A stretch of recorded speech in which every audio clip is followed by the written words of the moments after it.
Now, good morning and thanks for joining us on FCT Brief.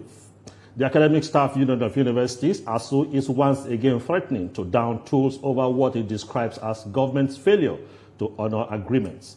This latest development has left students across the country at a difficult crossroad, with uncertainty looming over their academic future. For Nigeria's university students, hope for a stable academic calendar often feels like a moving target. With ASU's fresh threat of strike action, the fear of another prolonged stay at home is back on the table. The union accuses the federal government of reneging on past promises, ranging from improved welfare for lecturers to better funding for infrastructure and research.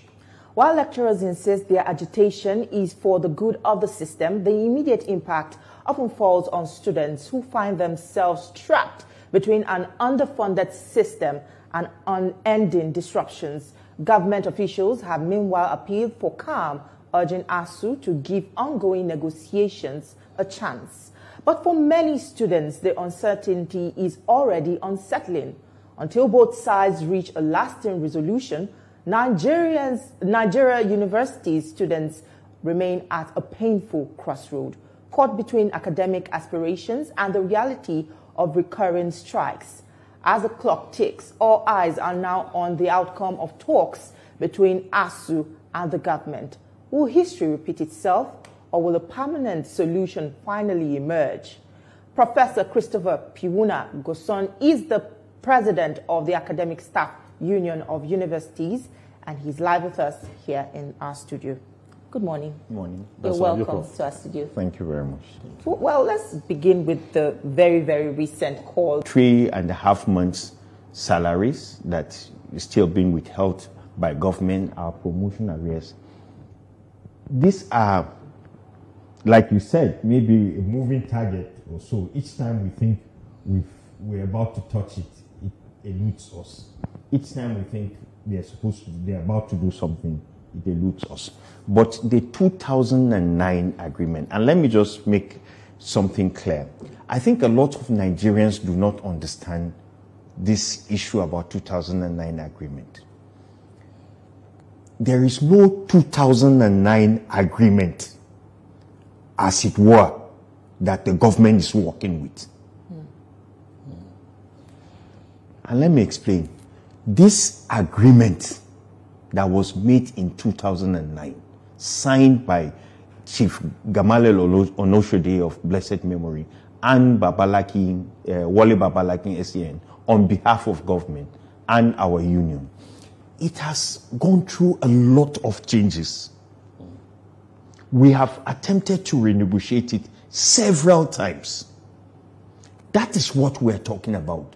The renegotiated document that we've had with Professor Emeritus Musali Jibril, Professor Emeritus Nimi Briggs, and now Alhaji Ayale Ahmed. That is the document that we're referring to. We've gone past 2009 document as it is. This is the 2009 document. It is no longer, nobody is looking into this and in terms of what the resources are. When the government tells us that they don't have money, we know they have. We know they have because that is why a graduate assistant or an assistant lecturer in any university that has a master's degree will earn between 130 or say 180,000 naira, 200,000 naira a month, and his colleague or his contemporary that has a first degree, that is a senator, is earning 21 million naira. So they have money. When it comes to priority. Thank you very much. It's priority. When it comes to sustainable means of doing things, they know how to sustain the salaries of senators. They know how to sustain the salaries of members of the House of Representatives. They know how to give over 1 trillion naira. 1 trillion naira for constituency projects that remain unfathomable for us. But they cannot look for ways to sustain the salaries of our members. So that is one of the issues in the 2009 document that has been renegotiated. We are renegotiating academic freedom and autonomy with them. What is their problem with academic freedom? What is their problem with university autonomy?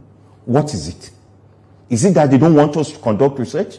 Is it that they don't want us to investigate? Is it that they don't want us to publish what we have investigated through our research?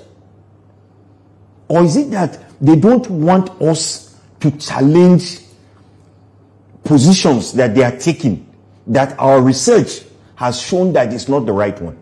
What is their problem with academic freedom? Concerns you've raised there, but we'll...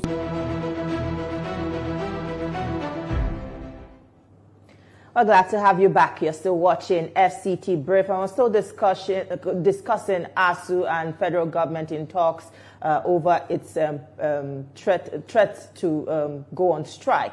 And we still have with us in the studio the president of the Academic Staff Union, Piwuna Goson.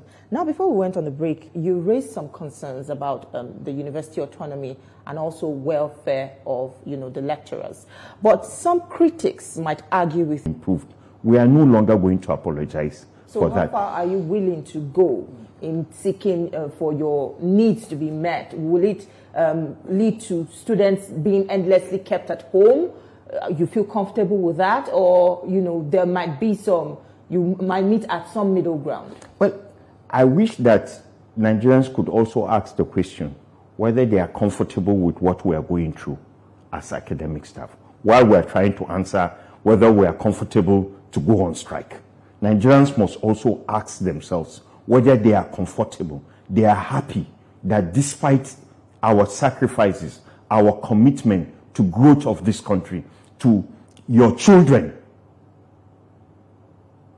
all the things that we do, everybody, I left just yesterday, 2 days ago there was a graduation of medical students, induction of medical students.